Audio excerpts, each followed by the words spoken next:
Oggi è andata benissimo, mi sono divertito tantissimo, ho avuto il piacere di vedere questi ragazzi con la mente aperta e gli occhi affamati di novità e di stupore. Io ho visto i bambini super entusiasti di queste attività e mi sono appassionata anch'io. Mi chiamo Eleonora. Mi chiamo Flavio. Jacopo. Sono Lidia. Da grande vorrei fare l'astronauta.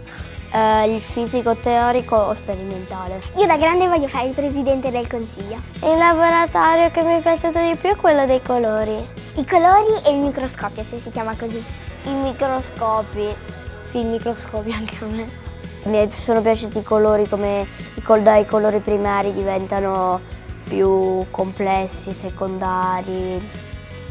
Abbiamo visto le piante, gli insetti. Abbiamo visto le zampette di insetti e i peletti. Poi abbiamo visto la carta fatta a mano, la stoffa. Al di là di avere attorno mente giovani, proprio abbiamo realizzato quello che era l'obiettivo di questa giornata, quindi far vedere ai bambini un po' quello che facciamo nella nostra quotidianità, un po' di quelle che sono le scoperte di Zeiss, ma anche proprio sentire le loro opinioni, avere delle opinioni da menti giovani e fresche.